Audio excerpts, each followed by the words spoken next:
Welcome to Disney A, the Canadian-themed Disney travel podcast. We're your hosts. I'm Brandon. And I'm Krysta. I'm still Brandon. He's still pointing. Yeah. How you doing this week, Brandon? This week, today, again. Yeah, we're definitely recording this immediately after recording the last one. But it is now a week in the future. We sound very spooky. Well, it is spooky season, That basically. Is. Oh my gosh. I laid out our spooky season episodes. Did you see? I didn't, no. Oh, so soon. I have not looked at our big old podcast notes, the Google Doc, in a long time, actually. Look, I did it. It's because I know the intro by heart now, so... That's true. Anyway, there's many other episodes to be excited about. There's so many. Okay, so the way it works with just like the month and the way the days are laid out, there are 5 Mondays in October this year, so we get 5 spooky season episodes. Spooky season lives in my heart every day of the year. That's true. That is true. It does, because you are dead and cold and cobwebby inside. Yeah, it's true. Uncle Deadly from the Muppets would approve. He is a good Muppet. Yeah, he's so good. He's one of the best new Muppets, I think. I mean, tease. Oh, no, wait, that was last episode. Yeah. You should listen to our last episode. Okay, Brandon, this week, do you have a new nerd thing? I do. Okay. Lay it on me. This actually happened a week and a bit ago. Okay. But they just announced the next big patch to World of Warcraft, which I still play because I'm a big nerd. And it's called Guardians of the Dream, and it's all about the druids. You played. I love druids. You played a druid. I did. A druid in World of Warcraft, and you played it for a little bit. But I named her after a Shakespearean character. Yeah. Basically, she was Cressida. In World of Warcraft, one of the druids' primary functions is they have like this spirit realm called the Emerald Dream, and their duty is to protect it. And now it's under attack by evil sort of dragon things. When does this come out? They haven't said, but theories are like around November. They have well you know how D23 was last weekend? Yeah. They have a big BlizzCon. And that's the first weekend in November always. Oh, so okay. And they figure like shortly after that or around that time it's going to come out. Well, we're talking video games. You don't play those. Disney Dreamlight Valley has its newest update is coming out in September. And since we're recording this week early, I don't know if it's out yet or not. Last time they did an update, they announced it like the day before. So they didn't release the update on the 7th, which made a lot of people, or 6th, sorry, which made a lot of people kind of annoyed because that was the 1-year anniversary, which is crazy to me. So that does blow my mind because we actually both played it. Yeah. When it first came out. Yeah. You knew you weren't going to play it for very long. No, I just wanted to try it and wanted to see what it was like. Like, I also played Animal Crossing when it first came out and I really enjoyed it. But I didn't keep playing it like some people. It's me. I'm some people. Yeah, you are some people. We literally have another Switch so I can play more Animal Crossing and Disney Dreamlight Valley. I'm speaking pretty sure. Speaking of random nerd things and the Switch, apparently there was a GamesCon. I heard there was one, in Germany, and they were apparently showing like a hush lowdown Switch 2 to some other game developers. Yeah, apparently they had a demo version of the Switch 2, and they specifically the leak specified as the Switch 2, where it's gonna be like a similar type of system but like more powerful, like more like a PS5 type of power, but the same thing where you can like be a handheld and plug it into your TV. Oh my goodness. So stay tuned. Maybe there's going to be a new Animal Crossing someday, or it'll actually be able to run Disney Dreamlight Valley without dying all the time. Well, okay, so that... Oh, okay. So, I play on the Switch. I love playing on the Switch. But, and to be fair, Disney Dreamlight Valley does not crash as often as it used to. It used to crash all the time. Now it almost never crashes, but I can only have a certain amount of... I have like an item limit on the Switch that doesn't exist on other consoles anymore. Well, there's a reason for that, because I played Disney Dreamlight Valley when it first came out. Yeah. Because it was for free on Game Pass, which I have, and so it was linked on my computer. Played it for free, and ran really well and like whatever. You said, "Hey, can you harvest my pumpkins for me?" Just the other day. Well, I go do this thing, Yeah. and trying to harvest pumpkins on your Switch, well, it like lags out every time you pluck a pumpkin. Drove me absolutely bananas. So, it doesn't really work on the Switch. I think it works just fine. I enjoy it greatly. But, okay, not only do we have a new character, we have 2 new characters. We have Belle and the Beast now coming, and like a bunch of other stuff, but I think they're coming with their castle. And there's a new update, which is going to be spooky season, and I think, judging from the teaser, and Nightmare Before Christmas. And there's some pirate stuff too, which is very interesting. Yes, exactly. So I'm so excited for Nightmare Before Christmas stuff. People think that it's the characters. The characters are not coming. It's just a bunch of items. Yeah, just a bunch of items. But in a future update, they're gonna have a pirate ship that comes like the house is gonna be the pirate ship, and Jack Sparrow and Barbossa are gonna live in there, and it's gonna be like an Odd Couple situation. That would be amazing. Because if you haven't played, Disney Dreamlight Valley is very sarcastic and like kind of postmodern, and I think that would be hilarious. Like their dialogue together would be awesome. That would be super funny. It writes itself. Okay. They don't have any live action characters yet, so those could be the first ones. Works for me. Yep. But they have said new realms are coming. They hinted earlier that like Jafar's coming. We know we have other ones confirmed, and if they're opening new realms, we better be able to have more items. So they have to like figure something out so it runs better on the Switch, so we can do that. That was the end of my rant. Switch 2. There's your answer. Yeah, but that's a long ways away. So not as long as you would think. Yeah, I guess that's true. So anyway, this might be out or it might be out. It's either going to be out, I think, next week or the week after. So it'll either have just come out when we're airing this, or it'll be out immediately following. Are you excited? I'm very excited. Belle is my favorite Disney princess. So I'm very excited to have her. If she doesn't have her library, though, I'm going to riot. Oh, you just have to design her one. That is true. I would just do that. And that is the quickest way to her girl's heart. It's just to buy her a library. You've built me more than one. Yeah, not one with one of them ladder things. I know. Or secret passageways. You know, I've always wanted a secret passageway, and I've never had one. All I want in life is a library with a rolling ladder. That's not all I want. One of the many things I want in life is a library with a rolling ladder. Yeah. You have built me some libraries, though, to be fair. Yeah, and you've gotten me ladders to climb on, but they don't roll. So. Well, yeah, you need a ladder for anything above like waist level on a normal person. So. Anyway, I'm gonna call that my nerd thing. Kind of ranted about Disney Dreamlight Valley here. Good short episode. We're off to a good start. Okay. We have a new Ahsoka episode, I'm sure. Probably. I don't know. I haven't seen it. I bet it's good. I bet it's Star Warsy. Well, okay. So let's just talk a little bit about this episode 5. It's a big one, and oh yeah. If you haven't been watching Ahsoka, this one's probably been already spoiled for you anyway, because they're doing a limited theatrical release of Ahsoka episode 5. Of Ahsoka episode 5, because there's a certain character that appears in it that's kind of a big deal. Mm-hmm. So. Maybe watch it. I don't know. Yeah, and you said Dave Filoni is actually directing it. I believe this is because he directed episode 1. Yeah. And maybe 2. I don't remember, but I'm pretty sure he directed in Mandalorian, like the Ahsoka episode. He always had like a big reveal episode in each season. Right. And I think this is his second one in the Ahsoka series. So yeah, anyway, Ahsoka, very cool. Awesome. Looking forward to this one. If you had seen episode 4, you know who we're talking about. What? Yes. But we also have to finish Rebels because it's all converging, and I don't know. Whatever. Okay. Let's you know what? Even though we did an entire news episode last week, which was actually like 20 minutes ago. It was D23 mostly. There's other news. Okay, I also do have a little, like, just a taste of news as well. Do you? About. Yeah, just a taste. All right, well, let's head to the news then. Disney A News Update.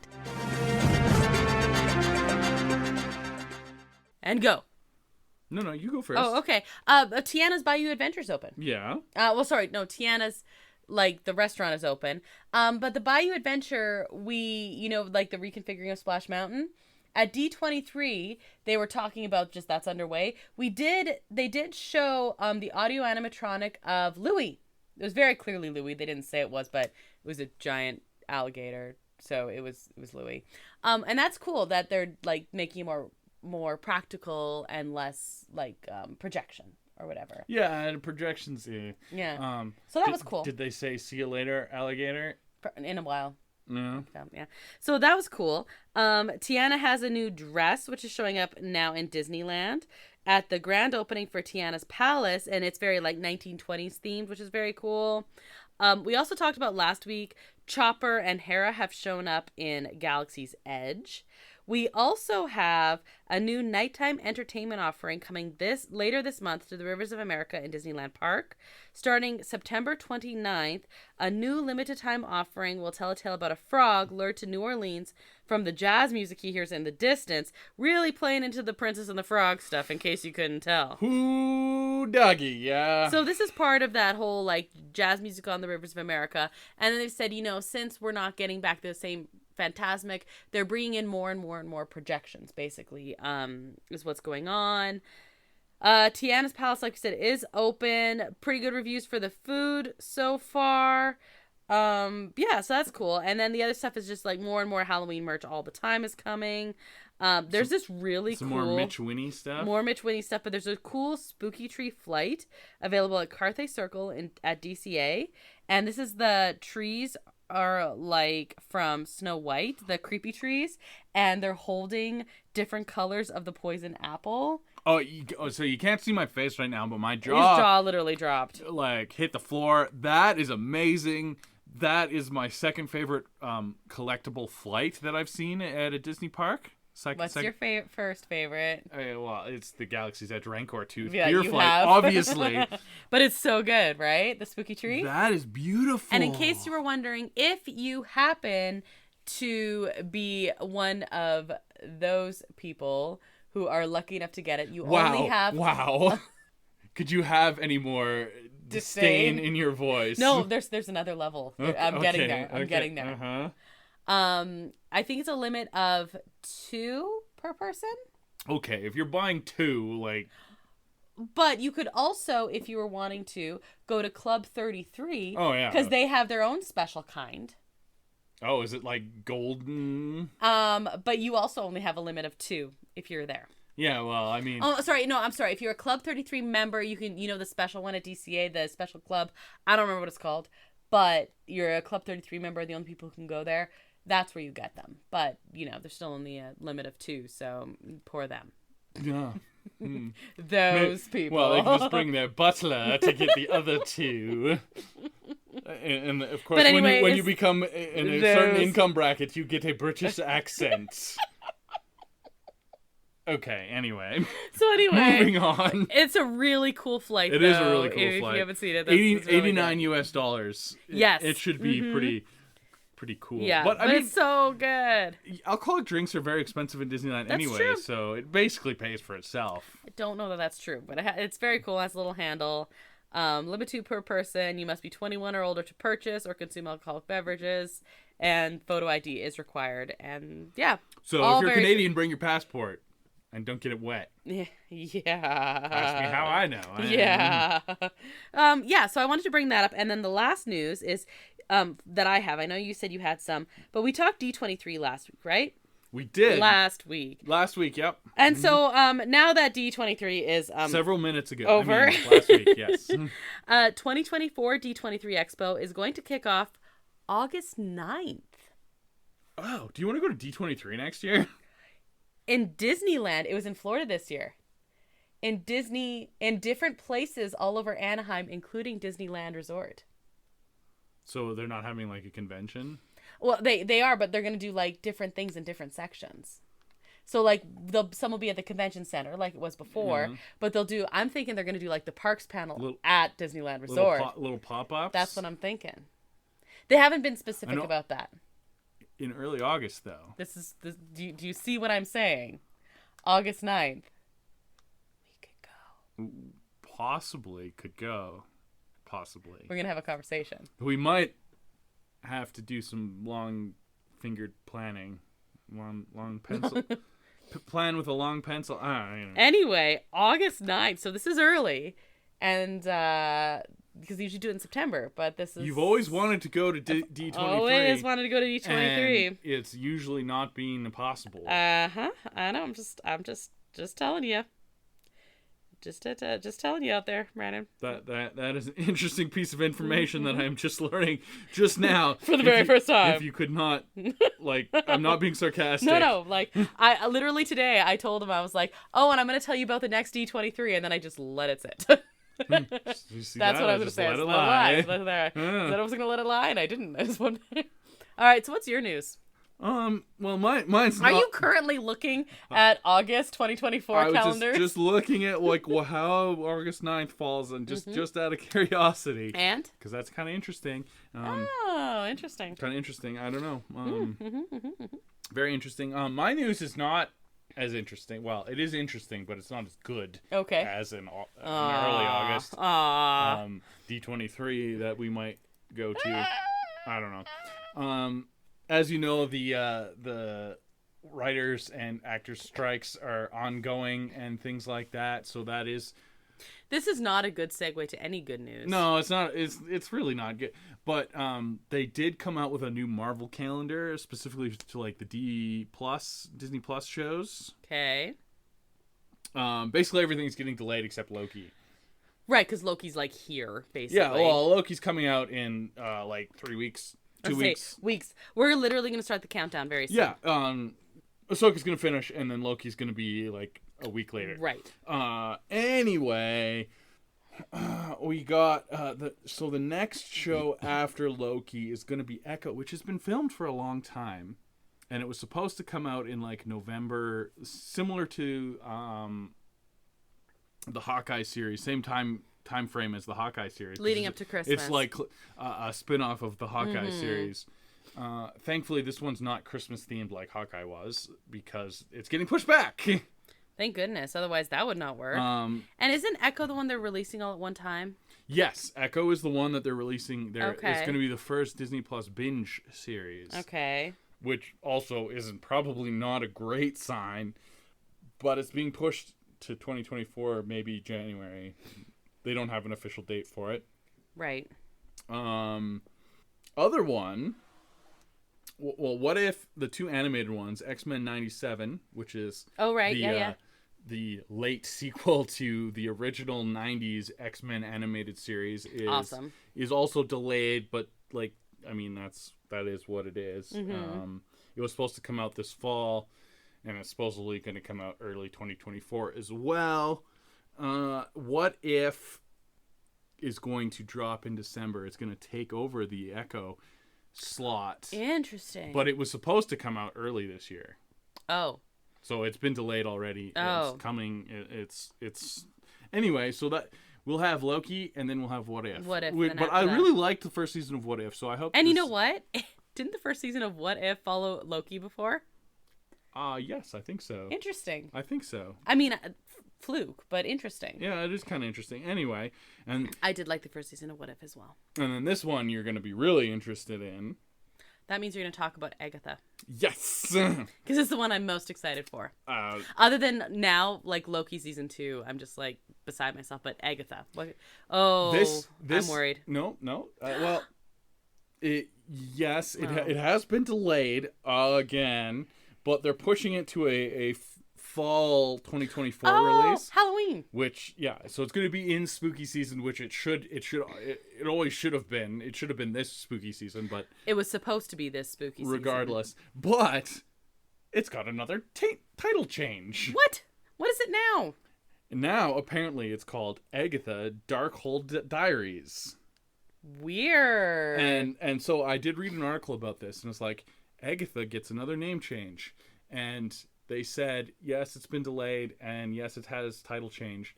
But they said, actually, we got some insider info that these constant title changes are not a sign of, like, indecision. It's like, it's a feature, not a bug. Where it's Agatha messing with things. Oh my god, really? So that, like sparked my interest. I don't know if they're just like talking out the other side of their butt, but like, yeah, that actually works for like, Agatha. Like, she's messing with our perception of what's happening, messing with everything. So yeah, I thought that was really cool. You know what? That would be exactly something that they would plan to do as well. We're gonna have constant changes, constant title changes, because as Agatha's rewriting, and then they just have another theme song, and it was Agatha all along. Oh my god! Oh my god! And their opening credits on the first day could have like each one and just like changing, just changing it every episode has a different title. Oh my goodness! Okay, if that's actually true, that's very cool. Yes. And you know what? I'm sad for the further delay because I'm really, really excited for Agatha. I don't even know what to call it anymore. The Diaries or just Harkness. The Agatha show. I'm really excited for the Agatha show. But I'm way more excited for it to be done during spooky season. Yeah. I'd rather wait and have it done properly than have like weird piecing things together. Secret Invasion. I don't want to talk about that. Do you want to talk about our main topic instead? I do, yeah. Let's go on vacation. At the park.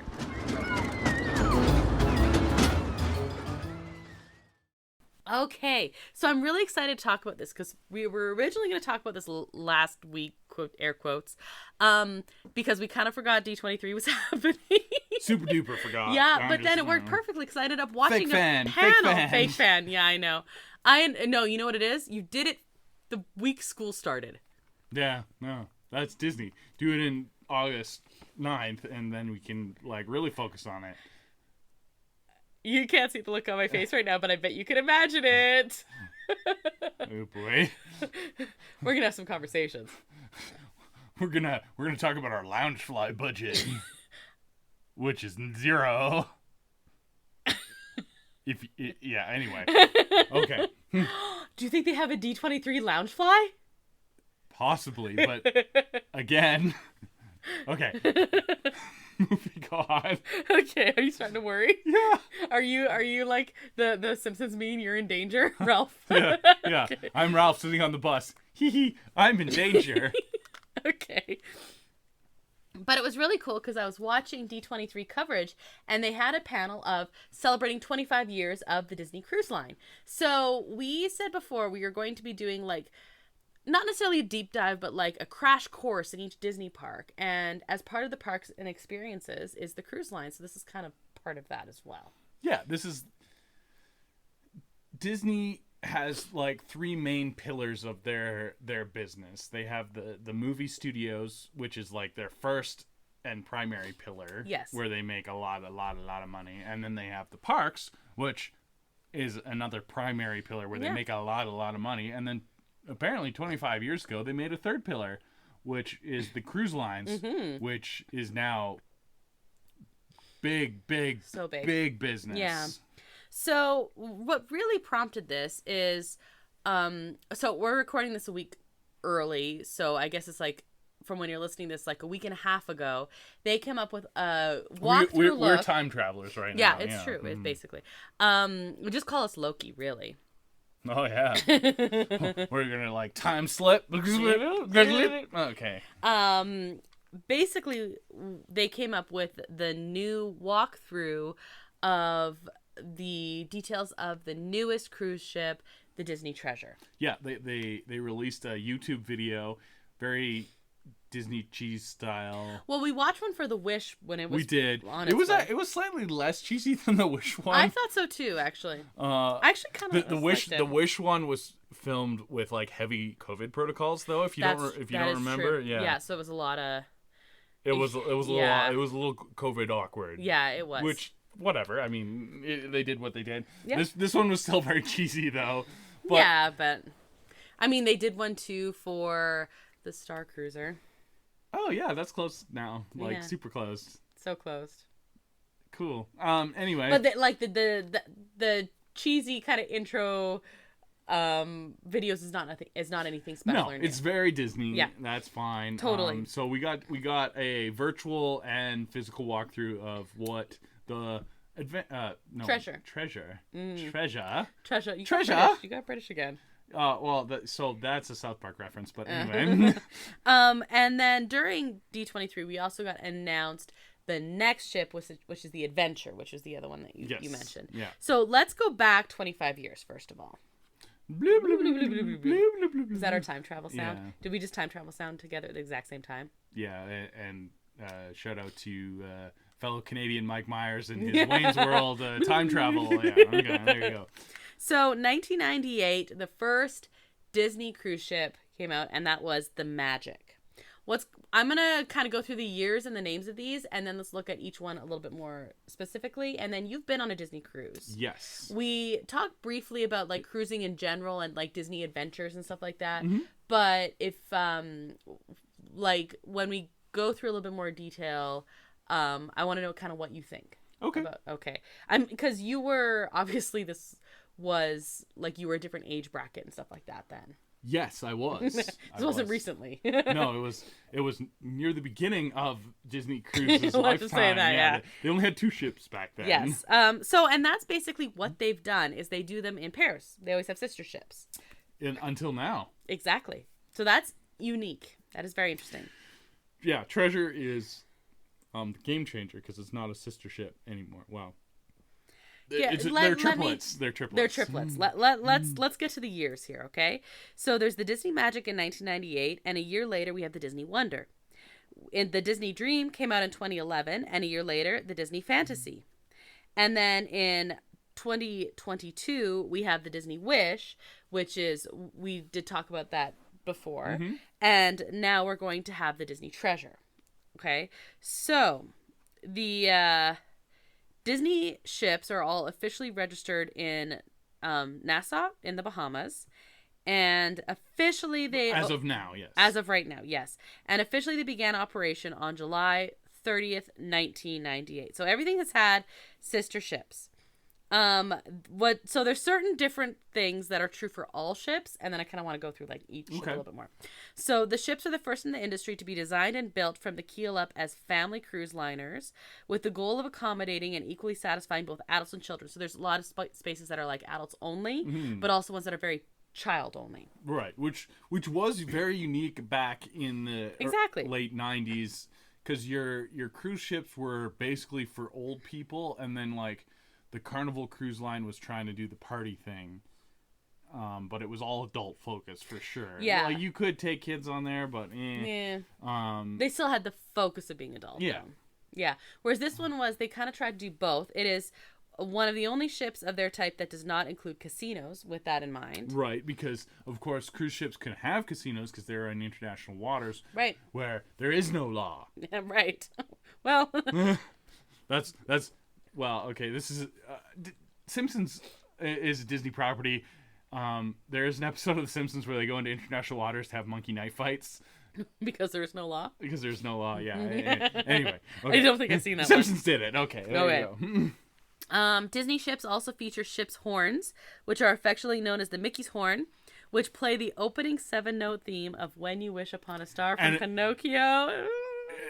And it sounds incredible. Like, yeah, so I've only heard video, like on video, and I'm like, oh my god. But like it reverberates in your head. They also, of course, have the traditional horn, Safety. The Disney Dream and Disney Fantasy also include other tunes on the horn, not heard on the Disney Magic and the Disney Wonder, such as "Do You Want to Build a Snowman?" "It's a Small World," and an elongated version of "When You Wish Upon a Star."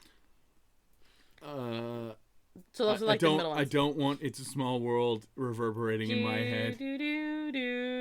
Oh, okay. I don't want. I don't want that. do not want. The Disney Dream and Disney Fantasy. Those came out in 2011 and 2012. They were built in Germany, and so the first two. So the class, okay, so the Disney Magic and Disney Wonder are both considered the Magic class, and both have a passenger capacity of 2,700. They each have 875 staterooms. They're very similar to one another, clearly. Yeah, they're basically clones of each other. An interesting fact about these, which might not be in what you're reading, at the time they were built to Panamax size. Back in that time. it was prior to the expansion of the Panama Canal, Right. Which has since happened. Panama Canal is bigger now. Yes. So bigger ships can fit through there. But they were built within inches of the maximum size called Panamax to go through the Panama Canal. So they could traverse the Panama Canal, and that's why they are the size they are. That's really cool. But since then, of course, the canal's grown. Panama Canal, you can get bigger ships through there, so they're no longer Panamax. I'm pretty sure the 2012 and 2011 ones, the Dream and Fantasy, can fit through the Panama Canal now as well. Even though they're significantly larger. I don't know about the Triton class ones, but I don't know. Okay. That's just from my time on a Disney cruise ship. They talked about Panamax at the time. But that's really cool. I want to mention, because I love stuff like this. For each one, of course, they have they say it's the godmother of the ship when they do like the official set sail, right? Mm-hmm. I guess they're the ones who like break the glass against that or like wish them well or whatever. Right. Well, you like if you don't know anything about maritime stuff, literally any ocean vessel, you have to break a champagne bottle over the keel before you launch it. Like, right. It's literally like maritime law. You can't you have to do this. Like it, and there's a big ceremony about it. And like Disney, of course, goes full Disney with it, but they still break a champagne bottle over the keel. You gotta. And for each one has a different... Because sailors are not superstitious. They're just a little stitious. Just a little stitious. Nice. Yeah. And then for each one, they have a different bow, atrium, and aft character. So let's start with the Disney Magic. So the Disney Magic is part of the Magic class. Like I said, it has the passenger capacity of 2,700. Fits 875 staterooms. The godmother... Because of course they're calling it a godmother because it's Disney, right? Bibbidi boppity boo. It is Patricia Disney, direct descendant, and the character on the bow is Sorcerer Mickey. In the atrium, it's Helmsman Mickey, and an aft character is Goofy. So, do you remember which one you were on? It was either Magic or the Wonder, and I don't. Would you remember who was in the atrium if I say it? No. So the Wonder, again, 2,700, 875 staterooms. The godmother was Tinkerbell. Didn't like wish it well. It did it in chimes instead. Apparently, love it. Full Steamboat. Disney mode.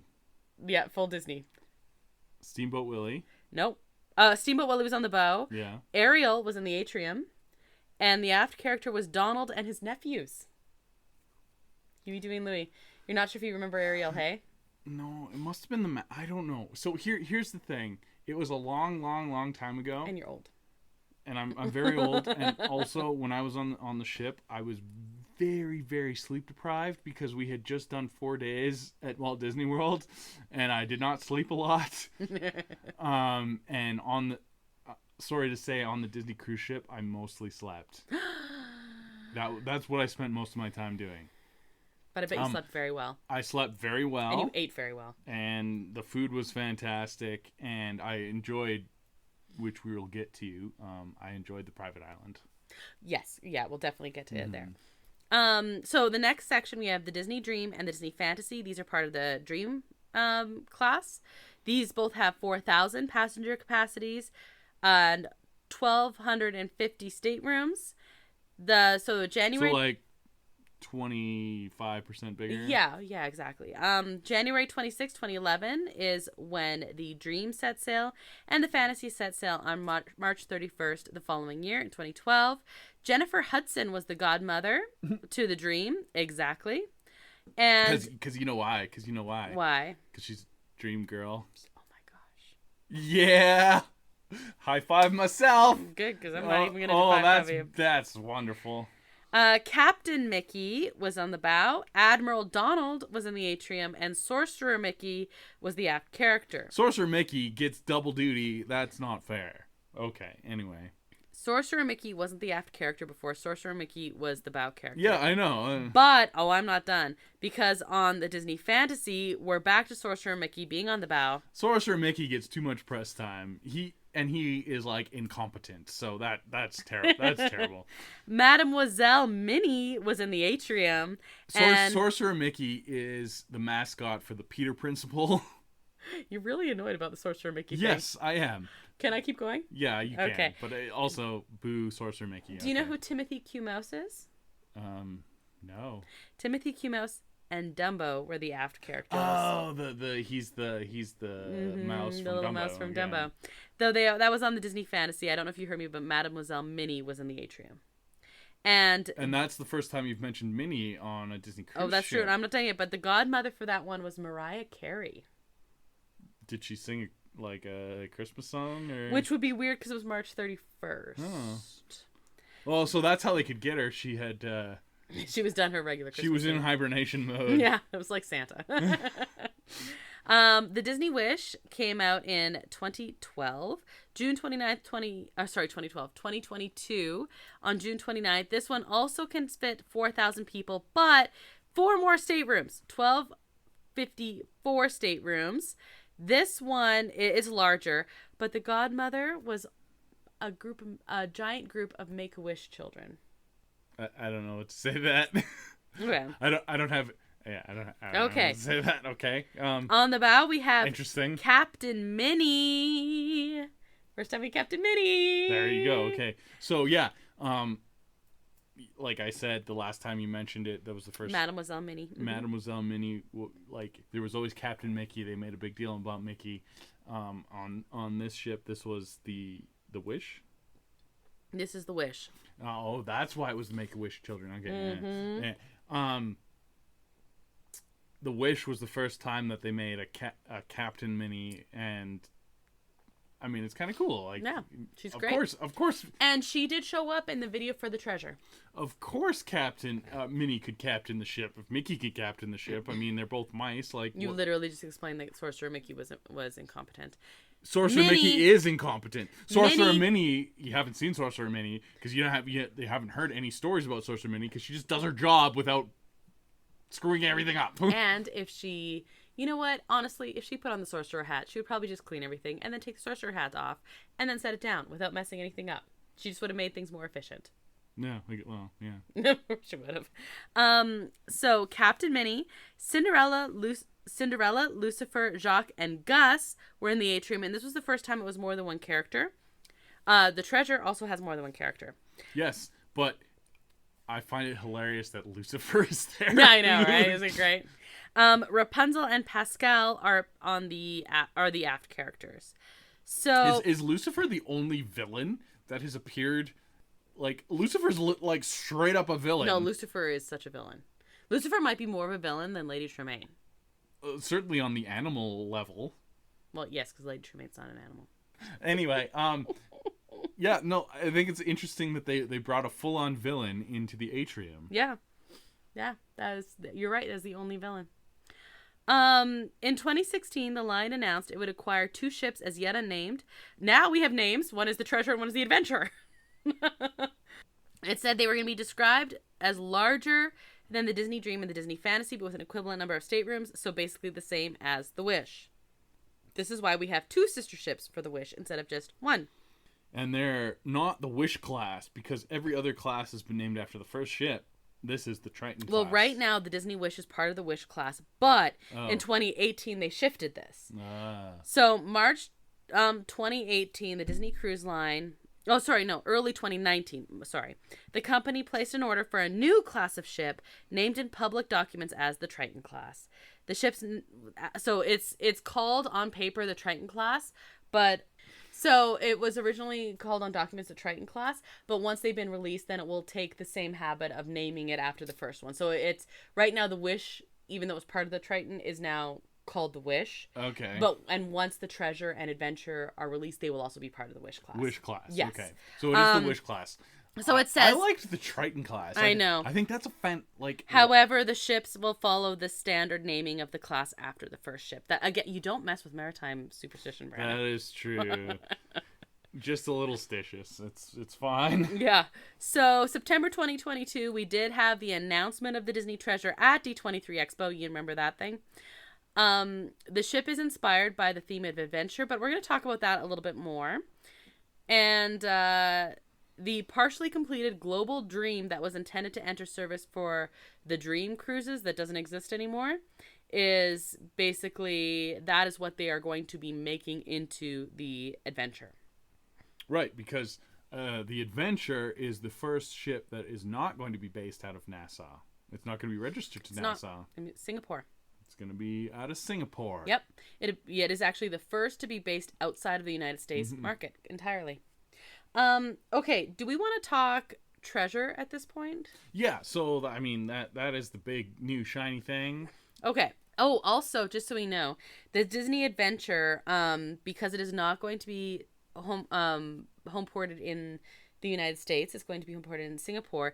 It is actually right now is listed as class is on some documents is Triton, some is Wish, and some is Global.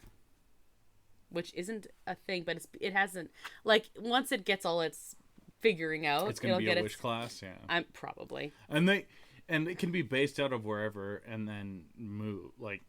Yeah, but it is not going to be coming out until 2025, and right now it says the passenger capacity may be 6,000, up to 6,000 on this one. And how much are the Wish and Treasure? The Wish is 4,000, and the Treasure is going to be 5,000. Oh, so not quite the same. That's a big difference. They originally said it would be the same, and it is not. 6,000 is a lot. Yeah. So typically Disney cruise ships have been on the small side.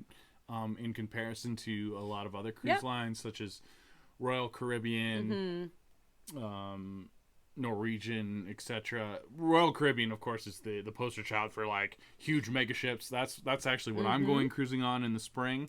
Well, that's a big one. I wanted to go. It's right now, as we speak, the largest cruise ship in the world. But by the time I go on it, it'll be the second largest cruise ship in the world, and that's about 6,000. So.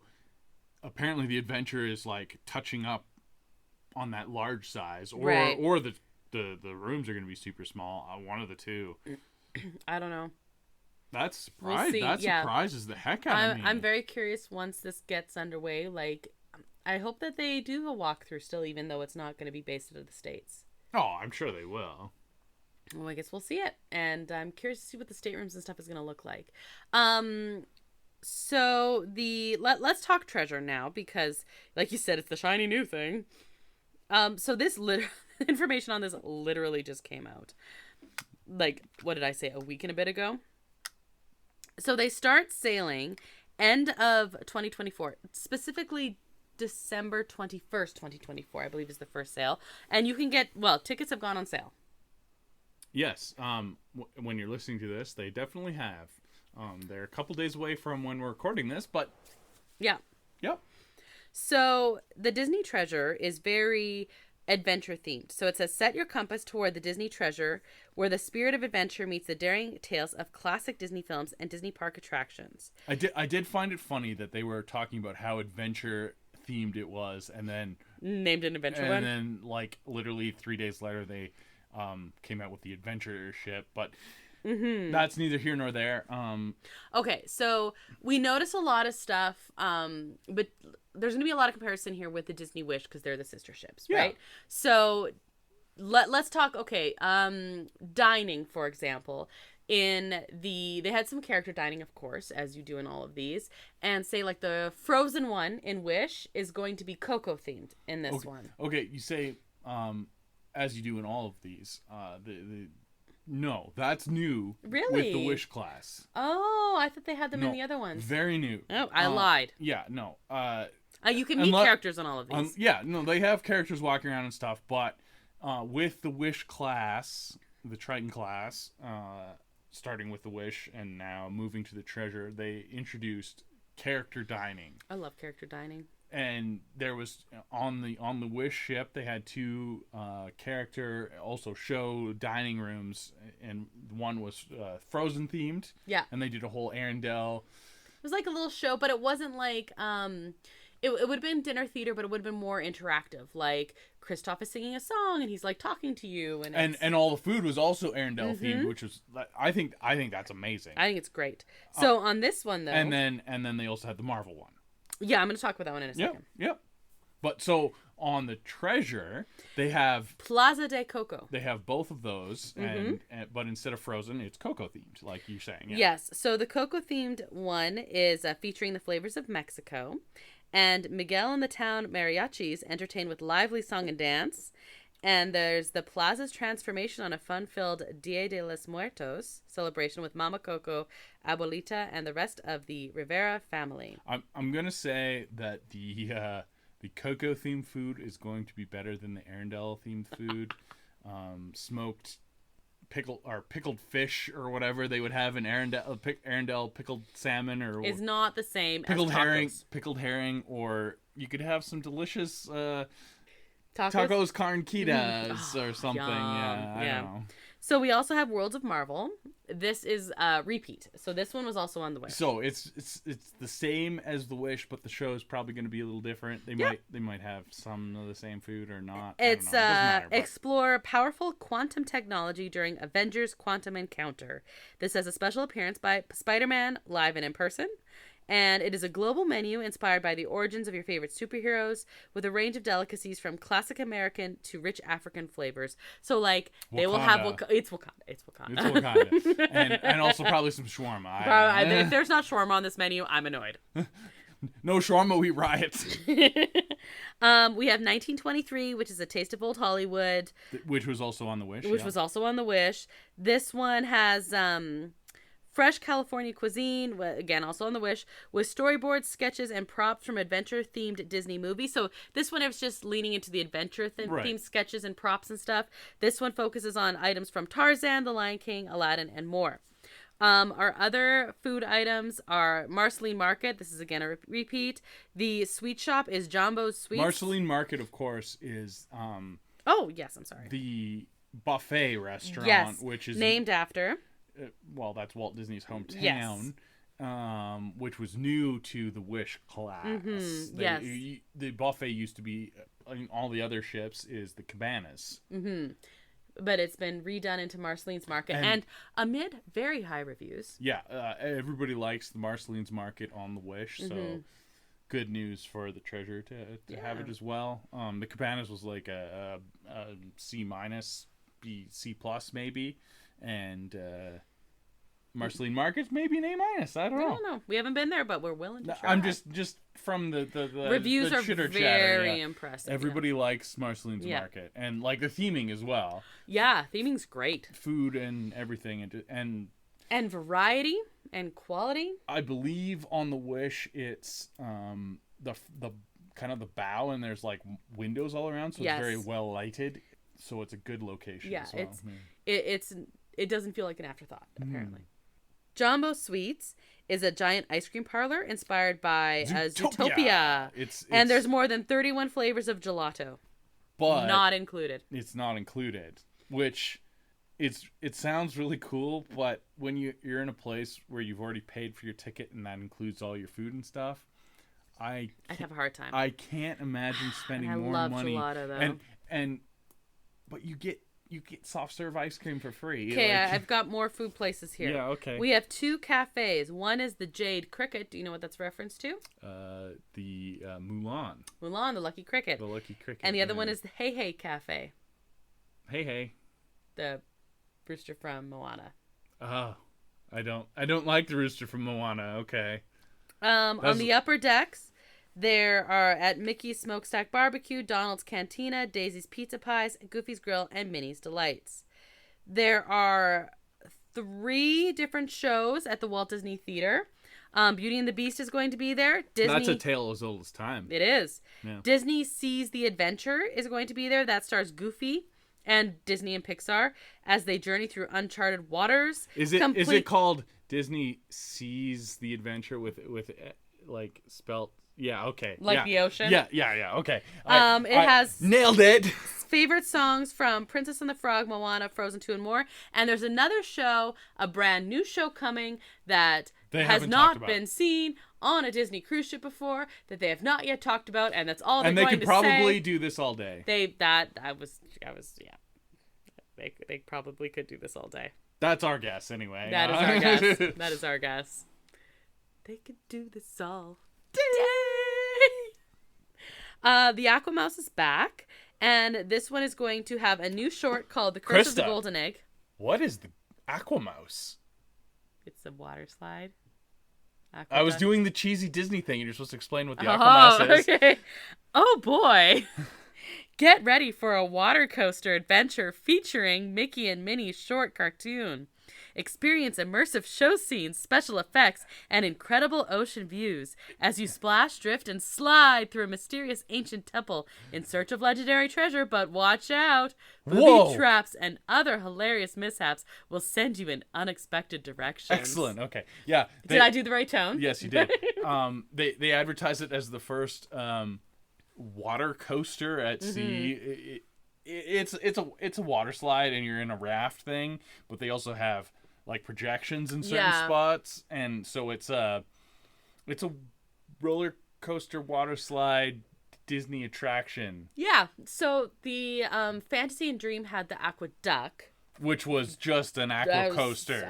Like a water slide. Well, it was a water slide, but they called it an aqua coaster because did. there's lift hills and stuff. Which and then the Aquamouse is on Wish and now on Treasure. But the nice thing is with the screens, because there's different shorts, they're going to have the new short, The Curse of the Golden Egg, on this one, and then they are going to like share like the shows and stuff like that with the Wish. They can play whatever on those screens and give you a little bit of a different experience. Probably change the lighting in the drops and stuff. I don't know. It's cool. Yeah. I want to go on them. Totally. So there's a bunch of different stuff all around the ship. There's Sarabi, which is a lounge inspired by The Lion King. I had to explain to you who Sarabi was. Yes, you did. Simba's mom. Yeah. Turns out Disney parents, not that important. She lives. One of the few, but still not that important. Because Mufasa's death was so terrible. Yeah, Mufasa was. Yeah. There's family fun during the day, but it does become an adult-exclusive venue with live entertainment in the evening. So that's kind of cool. Musical performances, comedy acts, game shows, that kind of thing. Okay. Then we have the Hero Zone. Play, compete, and win. This is basically physical challenges, game show. There's lots of like inflatable stuff. This is on the Wish as well. It is a recreation space with a sports court, playground, game floor, and so on. You can recreate American Gladiators there. Yeah. Essentially. I think that they have adult time in there. Well, the Wish does. Fingers crossed, because all the kids get cool stuff, and I just want some for me. We need to go on these to get the cool stuff. Yeah, but still. There are a total of 10 pools, plus water play areas inspired by Mickey Mouse and his pals. There's the Toy Story Splash Zone with giant rubber bath toys and a Rex family slide. So there's different. I am particularly interested in the Infinity Pool on the back. I think that is the adults only. Yeah, that looks gorgeous. And I think there's a bar near there as well. Yeah. There's the Wonderland Cinema is the big like movie theater, and they play like brand new movies there, like first run as well as the classic Disney movies. This one is all designed with Alice in Wonderland. And there's also another cinema, which is the Neverland Cinema, obviously themed to Peter Pan. First run. So if you're like a big Marvel fan or something like that, don't be afraid to go on a Disney cruise and missing like the new Avengers movie. Exactly. Because it'll be playing there. Well, that's a big thing, right? Like, yeah. But I kind of want to talk about the adult only stuff because like we're childless millennials, right? So we are. Yeah. And I'm sure a lot of people going on Disney cruise are as well. Yeah, that's how you can afford to go on the Disney cruise. So there are definitely some things. Now, the one thing that I thought might be the coolest thing on here is the Skipper Society. It's a bar. It's a bar.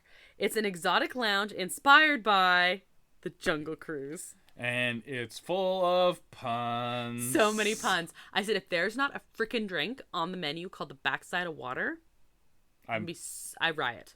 Yeah. We're going to riot again. What were we rioting for before? I don't know, but I riot. Oh, shawarma. I riot a lot. Yeah, that's true. We also have the Periscope Pub. So on the Wish. So first of all, Skipper Society doesn't exist on the Wish. No. No, that's a new. That's its own thing. They had a similar bar. This is replacing. It's a Tiana's bar. I think. Yes, I think so. On the Wish. Yeah. And the Periscope Pub is also new, and that is replacing the Star Wars bar, Which makes me kind of sad. The Cantina. Because it was the Hyperspace Oh, Lounge. that's It's called. It probably is a cantina as well, but the Hyperspace Lounge looked really cool because it had a bunch of screens and it felt like you were in space, etc., etc. And this one has screens. This one also, again, screens, but it's themed after 20,000 Leagues Under the Sea. Amazing. Which is amazing. 20,000 Leagues Under the Sea holds a special place in my heart because it's kind of steampunky. It is steampunky, yeah, for sure. Arthur C. Clarke, old school science fiction is very cool to me, and it's also old school Disney. And fun fact, the Disney Private Island, which we haven't talked about yet, which we should probably get to, there is a sunken Nautilus ship that you can go snorkel over top Is of. it the Nautilus? It is. That's cool. Arthur C. Clarke did not write 20,000 Leagues Under the Sea. He wrote 2001: A Space Odyssey. Yeah. Jules Verne wrote 20,000 Leagues Under the Sea. Same. You threw me off there. I'm sorry. I've read Jules Verne, but I've read 20,000 Jules Verne and Arthur C. Clarke, they were steampunky, futuristic. all the old school sci-fi authors kind of run together in my head. I'm sorry. It's all good. It's all good. But yes, there's a glass ceiling, but it's all very there's scientific monitors with news. And if you don't see a giant squid float by every once in a while, I'm gonna be like, I'm gonna riot. I guarantee you get attacked by a giant squid every once in a while on the screens. Or if not, we riot. We riot. It's just like when you go to the Oga's Cantina and the bar goes on fire at a certain point, and the bartenders have to hit stuff. That it's gonna be that. Yeah, totally. This is the bar that's super in character. It's Oga's Cantina on a ship. I love that they do super detailed in character adult only spaces. Yes, I think it's fantastic, but they're doing it in an adult way. Exactly. Well, again, to take this back to the park, Oga's Cantina it's not an all adults only space. But it might as well be. Yeah, it's true. It might as well be. And then these on the cruise ships are adults only, but they're still Disneyfied and super detailed and in character, etc., etc. And yeah, I love it. We also have Palo and Enchanté. These are our fancy adults places. These are extra charges. And I'm just gonna say, you're not taking me to either of these places. I don't know why you would want to pay extra, because the food and service on a Disney cruise ship, you pay a lot more for a Disney cruise ship as it is compared to the competitors. And the food and service is, you get what you pay for, and it's excellent. Well, a big part of it is you might be paying for an adults only experience. I guess so, but they have great kids clubs. There's the Rose, which is basically the bar in between the Enchanté and the Palo Steakhouse. I thought you were just you send your kids to the bar. Yeah, that's fine. The one is Palo, I think, is Cogsworth themed. Enchanté is Lumiere themed, and then you have the Rose in between them. Basically, all very Beauty and the Beast. Belle needs a drink. Exactly. Yeah. The Senses Spa is very rainforesty themed. Quiet Cove Pool is the relaxing adults only pool. This is the one with the infinity. And yes, there is a poolside lounge. I don't know what the name of that is or anything like that. The salon is, of course, it's called Untangled. Yeah, right? Yes. There's a barbershop called Hook's Barbery. Because he gets his head, he gets shaved and stuff like that in the movie. Nice. He gets his warm towel around his head and Smee shaves his face. Smee would be an excellent barber. He would be. Yeah. The kids clubs, we have the Marvel Superhero Academy. This was also on the Wish. We have Fairy Tale Hall. We have Star Wars Cargo Bay. Love the porgs in this, by the way. We have tweens and teens have Edge and Vibe. Edge is for 11 to 14 and Vibe is 14 to 17. We have the Walt Disney Imagineering Lab, that's ages 3 to 12. And then we have Mickey and Minnie's Captain's Deck and the It's a Small World Nursery, 6 months to 3 years of age. Yeah. For the staterooms. The staterooms are all themed to different... Well, so, like, there's Aladdin, there's... And this is, like... Encanto, there's... Breaking this back to, like, overall Disney cruise ships, they do this. They, like, pick a few different properties and theme, like, a bulk of their rooms to those things. Yep. And but just, it's like a slight theming. Just a slight. Yeah, like, it's a nod, too. So, in the front entry for this, first of all, love the chandelier. It's just beautiful. But it is Aladdin themed. The statue in the atrium, it's Aladdin and Jasmine on carpet.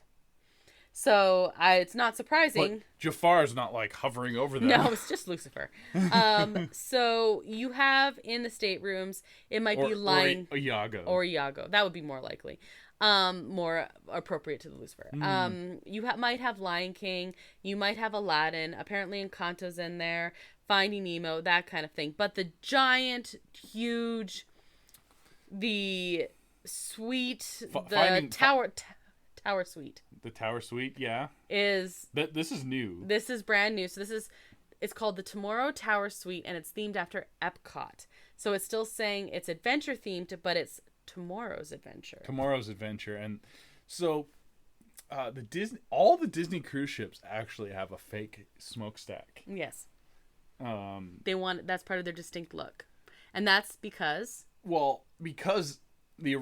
Magic class, they needed 2 smokestacks for their engines, but the way it was designed, it looked better with 3, so they put a fake third one in. Mm-hmm. So they all have fake smokestacks. I don't know.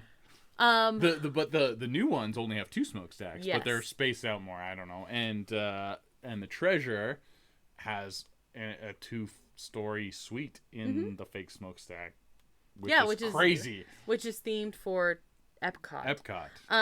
So when they were designing, I learned something during this panel. Oh, okay.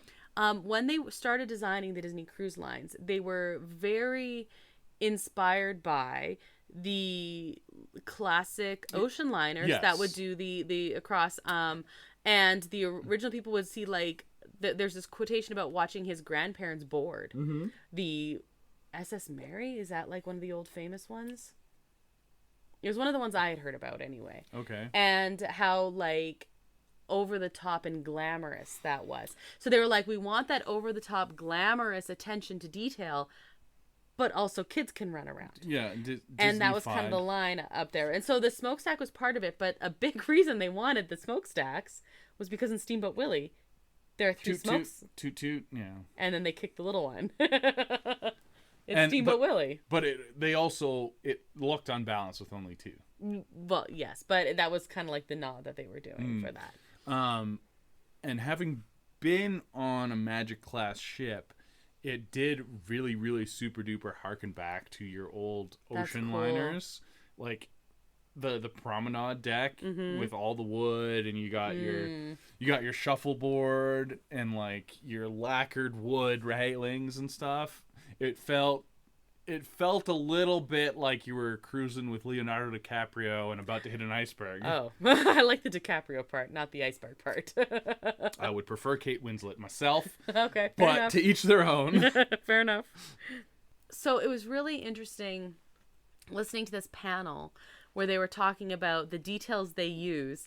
They apparently found there's a skeletal wood structure of Bambi that they were studying when they were doing the artist rendering as animators, like in the 40s kind of thing. The cruise ships have it. And it's like I don't remember which one. It must be the Wish. And they're like, there's small little things like that they went through all of the, like the vaults, the literal vaults, and found all these details, and they used those. And they found some old VHS tapes in there. Probably. And they used those in their attention to detail on that. And I'm like, that is really cool. Okay, rewind. Wooden skeletal structure of Bambi. So they built a wood skeleton of a deer? Yes. Okay. I thought maybe they had some deer bones somewhere. No, they built a wooden, so they could like see how it moved. Wooden skeleton. I Yes. missed the wooden part. The wooden. I think I said skeletal structure of wood, so I get why you were confused. I was very confused. But in case you're wondering, when they did Bambi, they also brought in a bunch of forest animals to like run around and watch how they moved. And man is in the forest. And man was in the forest. So they have all these like actual authentic details. So if you are a Disney fan, you could literally just wander around and see some of these details and be a very happy person. Yep. Like there's authentic sketches and there's like, well, and like 1923 is a perfect example. That restaurant has some very like, cool sketches and stuff in it. I feel like the Bambi structure they were talking about was in 1923 Wish. I think that's where it is, but I don't remember because I was just like, no, that's cool. It does have the Disney attention to detail in these cruise ships, and that's very cool. Okay, one of the biggest benefits, especially if you're cruising out of the eastern side of the United States, is that Disney owns a private island. Soon to be two. Soon to be two. We just talked about that last episode. The Lighthouse Point Key, or whatever it's called. Lookout Key on Lighthouse Point. Lighthouse Key on Lookout Point? I don't know. Anyway, doesn't matter. This summer. That's going to be really cool. But Castaway Key has been in operation since Disney Cruises started, and it's a highlight. It is. You have the whole island to yourself. They only dock one cruise ship there, I think. Maybe. That's cool. Maybe. I don't know. Used to be, of course, only one because they would only have two. Ships. They only had two ships. But you have this is big Bohemian island, and it's all Disney themed. The whole idea is you're like kind of cast away there, right? Right. But Mickey and friends make it at home for you, and there's like a bunch of food, and the beaches are absolutely gorgeous white sand. Like the Bahamas has gorgeous white sand as it is, but I'm pretty sure that they dredge up more for Disney. Like absolutely every grain is perfect, right? And then they have all the places you can swim and you can go snorkeling. And there's Disney stuff you can see while you're snorkeling. There's of course your tropical fish. Of course. But you can also see hidden Mickey. You can go find a whole bunch of hidden Mickeys. That's so cool. And then like probably Finding Nemo stuff.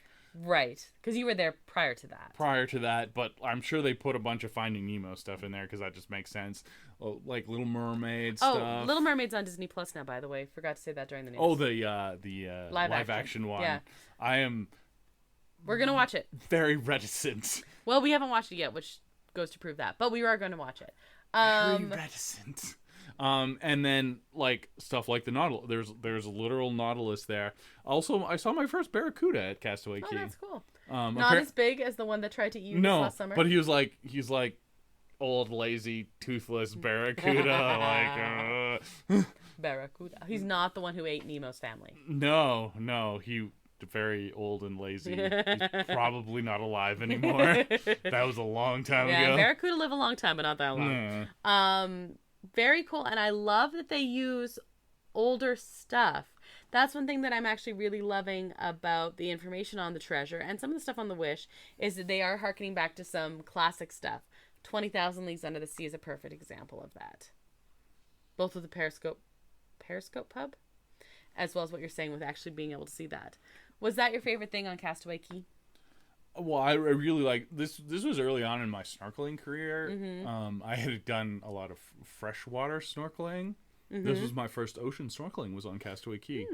I also did some ocean swimming in Nassau because that was a stop on on that cruise as well. But Castaway Key was really, really cool. That's cool. Like I said, we had gone hard for 4 days at the 4 parks of Disney World, and also including Disney Quest, which was open late and existed back then, which was a highlight for me. And so I was very, very tired when we had boarded the ship. I spent a lot of time in the cabin sleeping. I didn't spend a lot of time because I think it was 15, 14-ish. Mm-hmm. At the time, I didn't spend a lot of time in the teen club. I was also super introverted, so I didn't want to meet. Was. Yeah, well. And still am. I still am, yeah. Yeah, exactly. So I didn't spend a lot of time wanting to meet new people. It was also a short cruise. Like, we were only on there 3 nights. Right. We did get to see all 3 restaurants that way. Okay. The type of dining. This is different. This is another Disney thing. Right. Okay. So if you're a cruiser, you're used to the included dining is the main dining room, yes. quote unquote. They don't have a main dining room on a Disney cruise ship. Right. Any of the Disney cruise ships, they don't have a main dining room. You rotate to the different themed restaurants, but on ours you rotated also like a big table. You had you sat with all the same people every night, and your servers came with you. Right. So you got to know your servers really well. And your servers got to know you really well. Mm-hmm. And then you would be able to tip them at the end of your cruise all in one. And then that was handy as well. So nice. And rotational dining. I think it is rotational dining, but it's a little more interesting than like just your typical main dining room, which can be good on other cruise ships, whatever. But like your pay extra restaurants are actually more boring than what your included restaurants are, because especially on the new cruise ships, that's where your show is. Your Frozen, your Coco, I honestly your Marvel. think you're paying for adults only. You're paying for adults only. I think actually because when I went, my parents actually got upgraded to an adults only, and I may have just ordered room service for myself or something. I don't know. That was a long time ago. And I was sleeping most of the time. I was very tired because, like I said, we went hard at Disney World, 3 days on the ocean, and then we were going to Universal Studios after. So, right. And that's what I was most excited about. They had big roller coasters, and that's how that goes. Cool. Would you go on another Disney cruise? I guess I have to, because you can't see me grinning like a ridiculous person. Like a Cheshire Cat. The Cheshire Cat should be a bow character. He would make a good bow character. He would make a good bow character. Did you mention the Tangled bow character? Yeah. Okay. Yeah. Yeah. Rapunzel's with Pascal. Rapunzel makes a very good. Yeah, she's using her hair because she paints. She's painting, and it's her painting the name on the back. Yeah. No, that is a good one, and I'm not anti Rapunzel, but she's not like my favorite thing in the world. But she suits that so well. I'm a fan of things like that just suit well. Yeah, so okay, if money was no object, time was no object, we could just sail wherever, which ship would you most want to go on? Oh, I want to go on the Wish, and I want to Star Wars? I want to go to the Star Wars lounge and order the like ridiculously overpriced multi-$1,000 drink that comes in the ice. I said money was no object. You said money was no object. I want to order the drink that comes in the ice cream maker safe. And it also gives you a trip to Skywalker Ranch. Yeah, so they say this is ridiculous. They forget that part in the headlines. Yeah. You do get to go to Skywalker Ranch. It's still ridiculously overpriced, but you get to go to Skywalker Ranch, okay? Now let's pretend money's a little bit of an object. I still kind of want to go on the Wish. Wish more than treasure? I think so. Okay. But not the ridiculously overpriced $1,000 drink? Many $1,000 drinks? I think it was like $4,000 or something like that. I don't know. It's another trip to Disneyland. Like August 9th. Skywalker Ranch, okay. Fair enough. You can invent a drink. This one's easy. Again? Yeah, this one's easy. This is called the Captain Minnie. The Captain Minnie. I named it for you. Say again. That was last episode, Brandon. Okay. The Captain Minnie. Mm-hmm. Well, I'm halfway there because, little known fact, on our trip to Mexico where we got engaged, you had a drink invented called the Mickey Mouse. That's true. You and the bartender invented it. Yes. because you back in those days, well, and still probably now, you were big on cherry whiskey. That is literally what I drank at my sister's wedding in June. So yeah, You still you today. just had cherry whiskey. That's right. Throwback a little bit, but you were big on cherry whiskey, which is of course very pinky red. Mm-hmm. But you liked it with Coke or Pepsi or cola. Yeah. And they in Mexico they thought this was hilarious because it was red on the bottom and black on the top, and so they're like, oh, it looks like Mickey Mouse, and then they started calling it the Mickey Mouse. Yes, exactly. That's true. Good memory. So anyway, we're gonna use that as kind of a basis, but we're gonna toss in on top of the cherry whiskey. We're gonna put in a layer of blue Curaçao for the ocean. Oh, okay. And then pour on the Pepsi. I don't know what that's gonna taste like. It's probably gonna taste really bad. Really sweet. Very sweet, but that's... Can I add something to it? Sure. Can we do a sugar rim? Yeah, sure. I feel like that'd be like her bow. Oh, a little bow, a little bit of a sugar rim. What kind of sugar? Like a red sugar? Sure. I just feel she needs a bow. Okay. Or do you have another idea? How about like jube Better on the top? Better. Yes, I like that. Soaks up the blue Curaçao. just a jube. Just one jube. I like it. I will try this drink in our drink trying. Okay. I'm not sold on this one, but I tried. Yeah, I like it. Good job. I like that it was based on that one that you already did for me. Yeah. Okay, good job. So, anything to add about the cruise ships other than we want to go on a Disney cruise?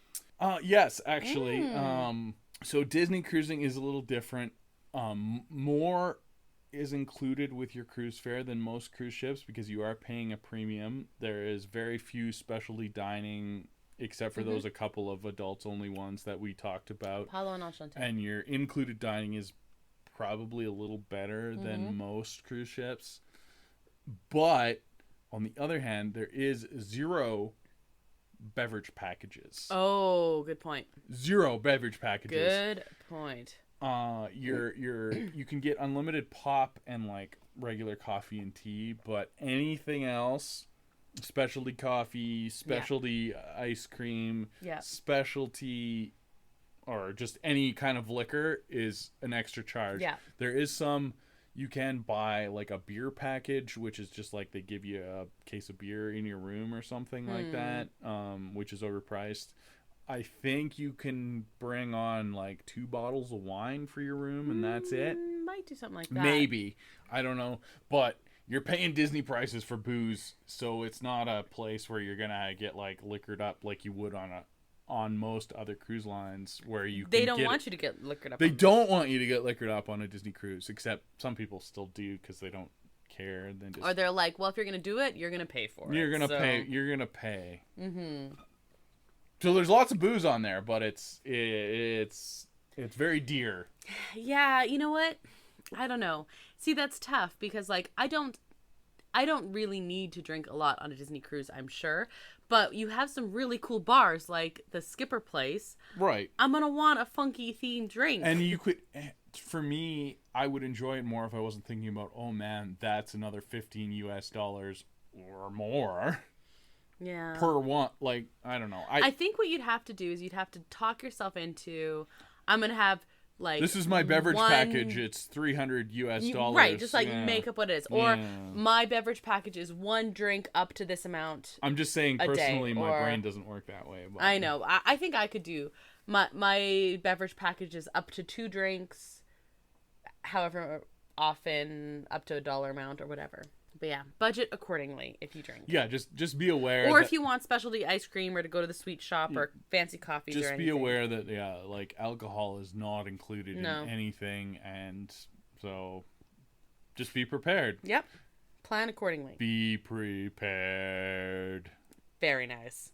So that's our show this week. Thank you, Mule, who's responsible for the custom theme song you heard at the top of the show. You can find a link to his work at our website, disneya.wixsite.com/podcast. He'd probably like a Disney cruise. He probably would, almost certainly. Yeah. He would also be disappointed in the no drinks package, though. But El Mule is a massive Disney fan. It's It's true. True story.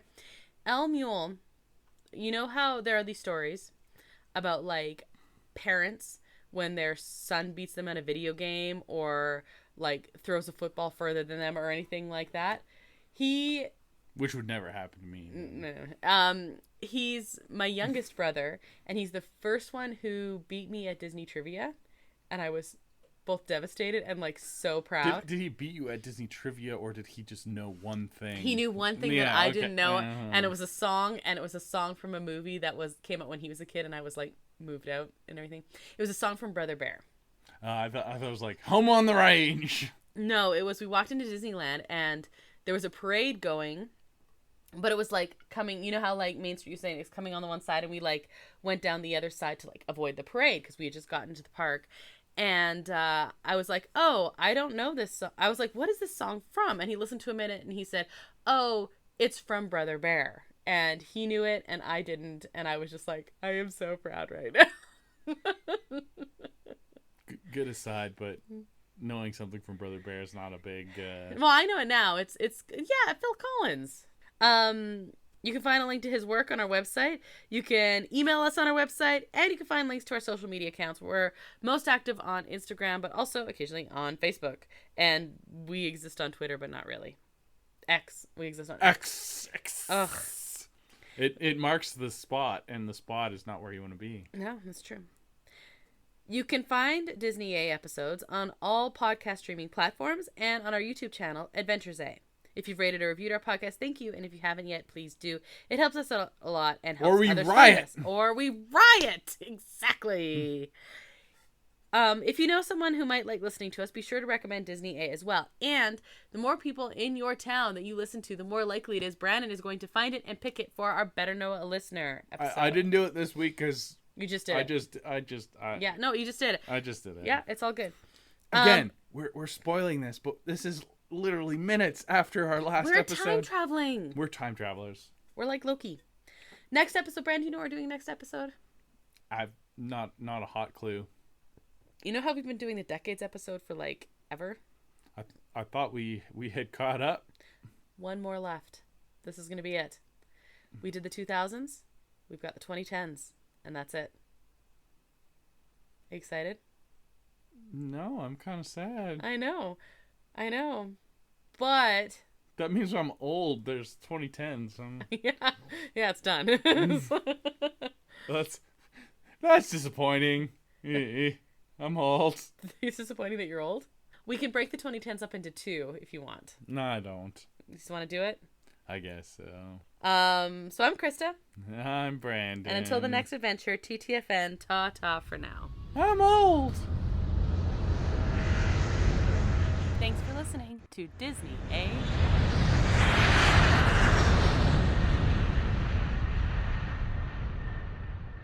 Be prepared. Very nice. You're supposed to go, thanks. And then we had two Disney references in one. Two Lion King. Okay. But you didn't do it. No, I didn't. So it was only one. I have no idea what you're talking about. That's what in Hakuna Matata he's like, when I was a young warthog. Very nice. Thanks. Oh. I'm Yeah. gonna cut all that out. Probably for the best. Or you can leave it in. It's fine. It's almost midnight. Things have fallen off the rails. All right. Wait, are you going to tell me you're going to turn into a pumpkin? In 9 minutes. Hmm. Yep.